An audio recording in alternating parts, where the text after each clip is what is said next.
Hello.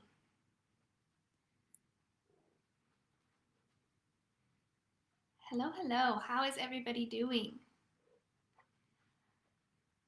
Happy Sunday. It's so beautiful outside today.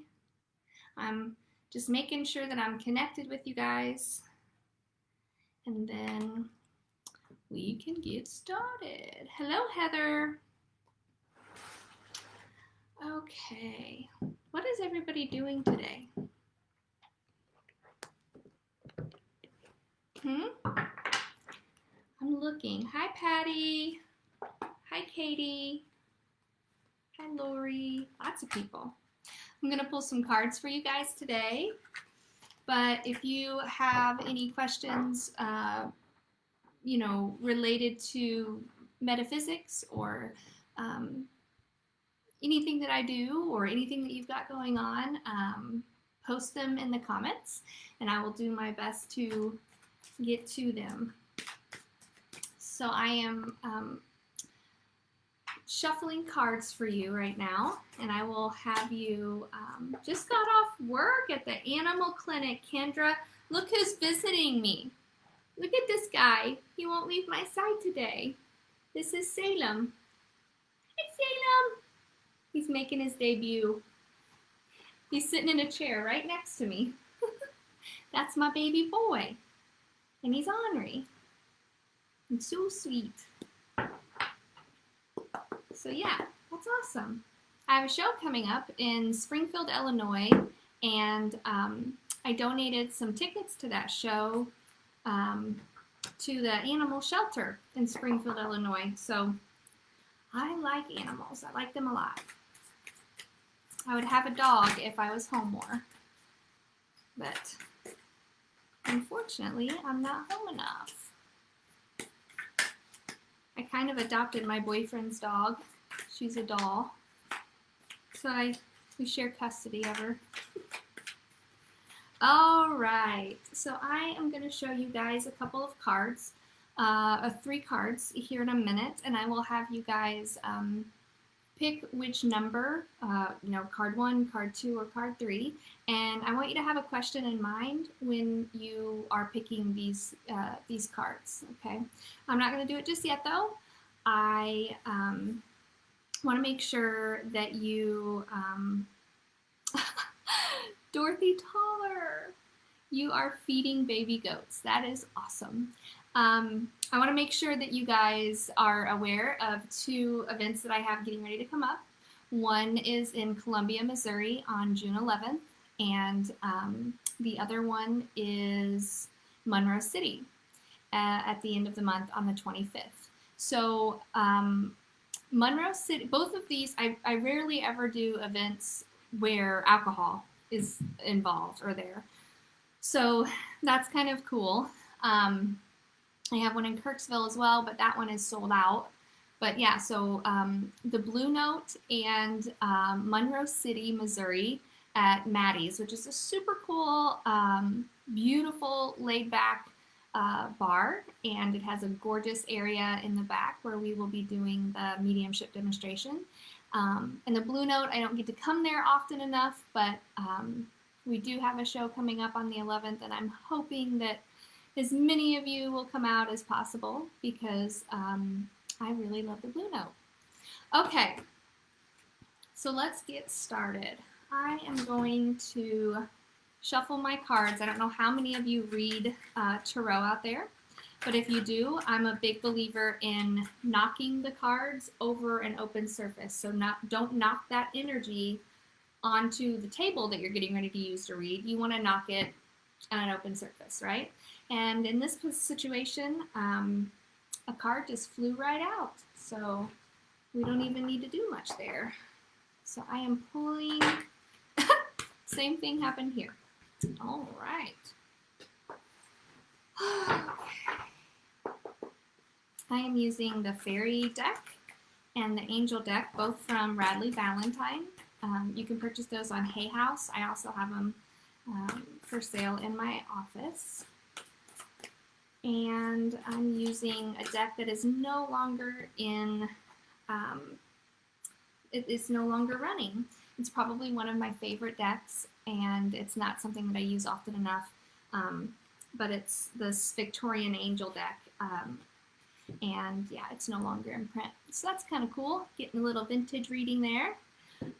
Make sure that you are posting your questions, should you have any at all, in the comments, and I will scroll back up and try to get to them if I can before I hop off here. Okay, so let's do this. All right, pick your numbers. So this one is card number 1. Okay, card number 1. And then this is card number 2. And this is card number 3. Okay, so I'm going to give you kind of just a minute to look at those. This guy is a little bit smaller than the other decks. It's a neat little thing I learned from Brianna Williams, one of my star students. She told me that you can get on wish.com and get these cards in a smaller version, which is really, really helpful when you have the world's tiniest hands. I have really, really small hands. So these cards are like the same size as my hand pretty much, and it can be very hard for me to shuffle them. So I got me some smaller decks, and this is one of them. Okay, all right. Okay, so I'm looking at some of the cards that you guys have picked, and even some of the messages that you posted under there. And yeah, I'm thinking you're gonna get some answers here. So let me bring up card number 1, card number 2, card number 3. Are we ready? Okay, if you picked card number 1, that is from the fairy deck. And this is the 8 of spring, which I find really, really interesting. We're at the end of spring almost. And yeah, this one comes out. It's all about sudden events that basically require you to be an ultimate multitasker, and stress that's coming from multitasking, trying to do too many things at once. And so if you picked card number 1, this isn't just urging you to pay attention to everything that you're putting stock into, putting your time and your energy into, but it's also asking you to consider doing less. And the other thing that sometimes bothers me a little bit about this card is that it really makes me feel like you should be paying attention to your mental, emotional health. And, you know, if you feel like there is just way too much going on and you're way overwhelmed and stressed, but you really don't have a whole lot of things going on in your life, that's also a sign. That's also like, okay, maybe I should be paying attention to the fact that these very tiny things in my life aren't as big a deal as I thought they were. And I should, you know, maybe go see a doctor or talk to somebody about why this anxiety is coming up. If you're not experiencing anxiety, then you really need to either A, outsource yourself, so hire or ask for help, basically, because this card comes as a warning a lot of times about stress-related health concerns. So I don't want any of my followers to have to deal with that. And if this can come as a warning, that's fantastic. If you can't outsource yourself, or if you just don't know, if you feel incredibly overwhelmed, because that's how I get, I'm just sitting in the idea of this, and my heart's pounding and I'm having trouble breathing, just sitting in the people who picked number 1, sitting in your energy. But the other thing that I would do is consider seriously dropping things or people. So multitasking can come, stress from multitasking can come from a lot of different things, and one of the biggest things that it can come from, unfortunately, is people. So when we think about multitasking and stressing out over things, we usually tend to think about all the things on our to-do list. but we don't often think about the people that are on our to-do list. And I'm talking about people who are asking for your attention to do things to help them out, to go here, to watch this kid, to, cut this person's hair, pick up dinner for this person. When you're pulled in a million different directions and you're a recovering people pleaser like myself, it can be really, really overwhelming. Okay, so there's several different ways to look at that card, and if you pick that card, that is probably what's going on with you, and that would be my that would definitely be my advice. All right, let's go to card number 2. Okay, this one I like a lot. So this is the first card, the first major arcana card in this deck, and this is the manifesting card. And so if you picked number 2 and you're thinking about starting a business, moving across the country, dating somebody new, applying for a position that you really don't think that you would get, but you want to try, this card is for you. Basically, you're ready to go. There's no need for any additional preparation, and it's really time to step into your power and take the first step. You've probably had, if you pick this card, you've probably already had signs of your guides and just the universe in general pushing you. And a lot of times when I pull this card for people, it's something that they had in the back of their mind, yeah, of course I would love to do that someday, but I'm never going to be able to get to it, or when would I ever have the time? It's not necessarily something that you've been thinking about recently. So keep that in mind too. But yes, you have got the green light, the go ahead. You are supported by your guides. And if you pick that card, this is the message for you. It's time to go. And I love showing the pictures of the cards. That's one thing that I probably don't stress enough to my students, and so I'll take the time to do it right now. But pulling things out of these pictures is incredibly important. And the first thing that I notice when I look here is the guides. So those 2 ladies that look kind of angelic and beautiful there, it's them trying to really push you to consider stepping into whatever it is that you've been thinking about or dreaming about. Mr. Salem says hello. Okay, buddy. All right. So who picked number 3? Number 3. Let's do it. Let's do it. Okay. This is an interesting one. And it's probably one of my all-time favorite ones to get personally because I am definitely a stressor. Yep, I know, it's hard to believe.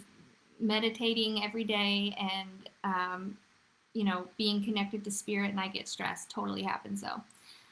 So this is the 7 of Earth in the angel deck, and the main message behind this card is to let you know, a lot of times people who are stressed out about money will get this card. People who are maybe getting ready to have a surgery, or they have, they're having to take time off of work, or just they're having sleepless nights in general about a certain situation. People will get this card often, and what it basically means is your seeds are well planted. You have nothing to worry about. You're going to be just fine. No unnecessary worry is needed. It's temporary. This card is a temporary pause in action. So don't be thinking, oh my God, my life is coming to an end. I'm so stressed out. I don't know what to do. You have absolutely no reason to be stressed out. And if you're thinking, well, where is this help going to come from? Or how am I going to know this? This is how you'll know. Picking this card and asking that question and getting that answer is how you will know. And if you look at this card, you'll see all kinds of bubbles in that tree, and those are your seeds that are well planted, things that you've been saving up, people that you know, networking, all different things that could be working for you. Okay? Yeah. So I'm gonna head over here. Oh, cool. I love when people get chills. That's awesome. Okay, let me go all the way up here. Holy crap, lots of comments. I love it.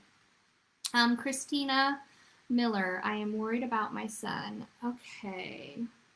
Oh, thank you, Adrian. You're amazing.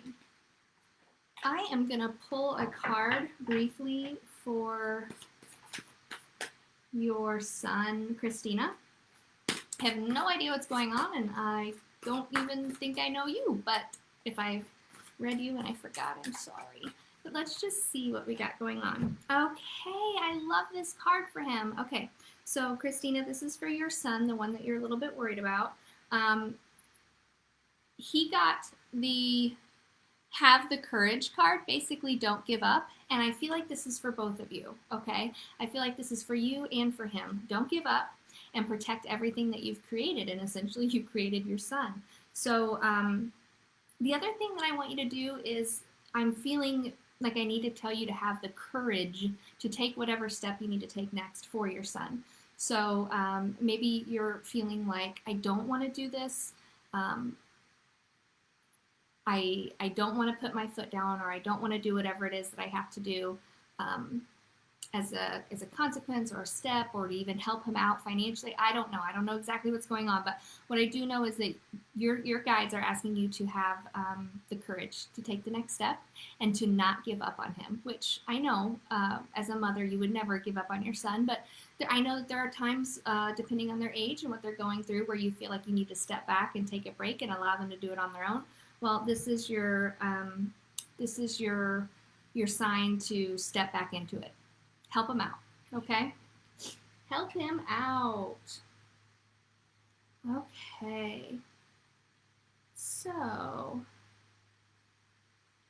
all right. There are lots of people commenting. That's awesome. Makes me so happy. Okay. All right. This is really weird, but Lori, I got a card for you, Lori Windsor, and it's interesting. It's talking about opposing goals that are causing different opinions in your life. It's almost like two people kind of struggling back and forth on how they think things should go for the future, and I kind of want you to step back into your power as far as that goes. Intuitively, I feel that you really need to stand your ground in this situation. So whatever that's about. Yeah, sometimes overly ambitious people can come to us and make us feel like because they're on the stick and they are, telling us all these things and they have all the information right there, we tend to look at them as, oh, okay, this is what I should do. I should go with whatever they want me to do because they clearly have their shit together, and that's not always the case. And I think that in this particular case, I'm seeing some ulterior motives, and yeah. So just keep that in the back of your mind, Lori. I don't know if that makes sense or not, but there is that. Okay. Okay, so Robin, I feel like I took a wrong turn in life somewhere, and I have thoughts about the next step. I don't know what you're saying. You have thoughts about the next step. I'm not really for sure. I'm kind of losing you there. But Robin, if you feel like you've taken a wrong direction in life, you're going to think that I'm silly for saying this because it's so unbelievably obvious. But what is the answer? Turn back around. Come back to the parking lot. Let's start over again. Let's do this over again. A lot of people tend to get into a rut. And, we talk about momentum in sports. And I know that I've talked about this many times before on here, but momentum and motivation go hand in hand. And so if we can get ourselves, if we're in a cycle where it's just constantly negative, and with it being Mercury in retrograde right now, everybody is feeling that way. So please don't feel like, what is wrong with me lately? Because I have felt that exact same way. And I know that so many of my followers and family and friends are in the same spot. But if this doesn't have to do with just within the last week, my suggestion would be find a place to get back to where you feel safe and start fresh again. And you, when it comes to manifesting where you want your life to go and the things that you want, you truly have to feel it. That's the secret. The secret to successful manifestation is the feeling that you have within you. So let's say, and I'm just pulling this out of the thin air. I'm not saying that this has anything to do with you, but let's just say you are struggling with addiction and you want to get clean. If you don't feel within you that you can actually do that, you won't. You can say it over and over again. You can create a mantra. You can, there's lots of things that you can do to help you. You can go to AA. You can do all these things. But if within you, you feel like it's a waste of time, it is. So you need to get to a place where you truly feel like you can do this. And sometimes that starts with momentum. Okay, I went 4 days without a drink, or I went a week without a drink. You're creating momentum right there. And then the feeling is going to come behind that. So get yourself in a position where for 2 or 3 days you are feeling really good about whatever it is that you're trying to put into your life, whatever goal it is that you're trying to reach. Get yourself to where you get to feeling good for 3 or 4 days, and then you can build on the momentum from there, and then the feeling will start to come. Okay, so consider that. Is karma real? Oh, Teresa. Yes, 100 million times %. Yes. Karma is so unbelievably real. And we can just completely get away from talking about karma in general if you want, and we could talk about the law of attraction, which is pure physics. It's not woo-hoo science stuff. The law of attraction is it's real. And so if you kind of put karma into perspective with the law of attraction, you really start to realize, oh my gosh, yes. So if you're sitting at home and you're thinking, oh, boo-hoo me, I can't get anything right, and society sucks, and I hate our president. I'm not saying that, but if you are that type of person, you're gonna attract that negativity, and then before you know it, something terrible that you had done, that karma's waiting for you, that's going to come right in behind that. Okay, so we want to stay as positive as humanly possible. Positivity is going to help us make positive choices, and positive choices is going to bring positive karma in. But yes, it is totally real. Absolutely, totally real. Let's see. Megan Stapp, I would love to know if my mom's watching over me, or anything to that nature. I'd love to know if she's there with me and my family. So Megan, as a person who does this day in and day out constantly, I'm sure it's a lot easier for me to look at you and tell you that, yes, of course your mom is with you, because it's so blatantly obvious to me. But what I want you to do is ask your mom for a sign. Mom, if you're with me, could you please send me a hummingbird? Or if you're with me, could you send me a moon? Don't ask for something super obvious, like let's stay away from cardinals.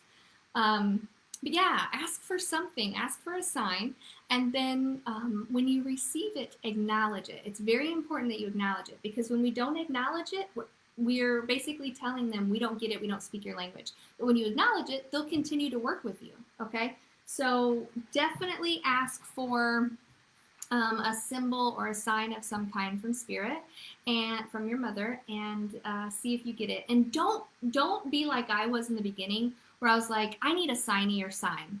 I cannot tell you how many people do that. I do it all the time. I asked for an Easter bunny not long ago. It was like in October. So I'm thinking, there's no way I'm going to see an Easter bunny if this is something I'm supposed to do.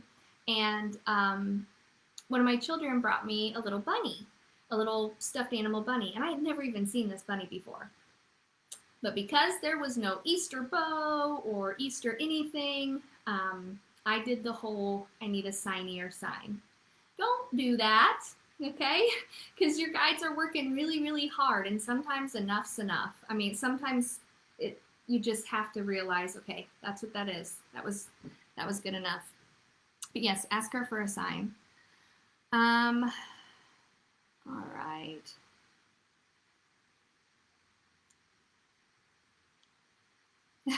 So Kendra Moore, when did you really become intuitive? So I actually grew up with Kendra.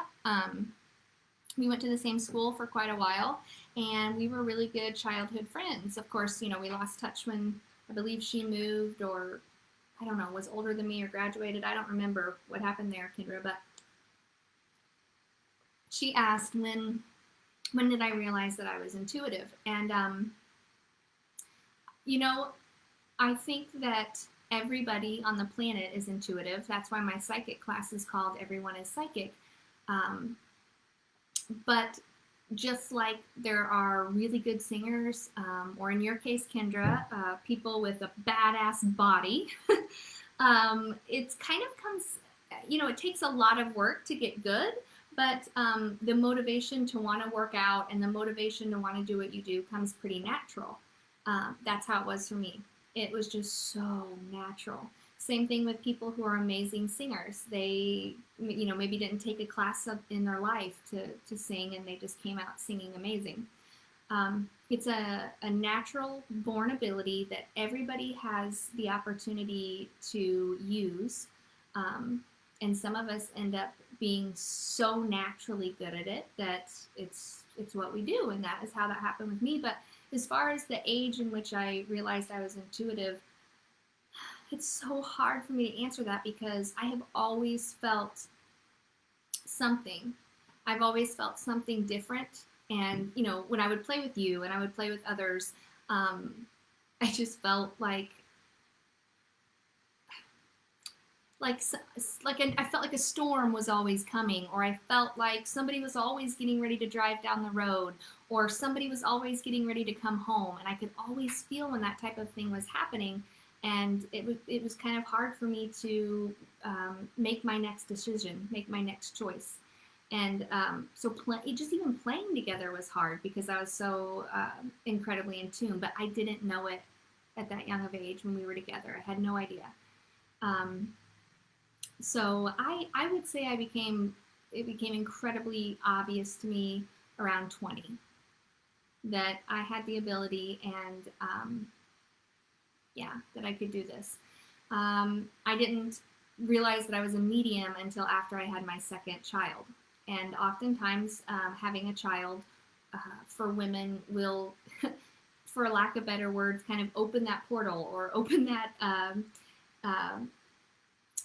the veil to the other side, and that life-altering experience will welcome in that ability, and that was what happened for me as far as mediumship goes. So, yeah. All right. Well, I am going to get off here. I am going to go get my children. They are with my mama, and I'm going to spend the rest of this afternoon cleaning. So much fun. So thank you so much for hanging out with me and allowing me to answer a few of your questions. It makes me feel so humble and so blessed to just be someone that you ask questions and you come to and you listen to. It's just such an honor. So you guys have a wonderful Sunday, and I will catch you later this week. Bye-bye.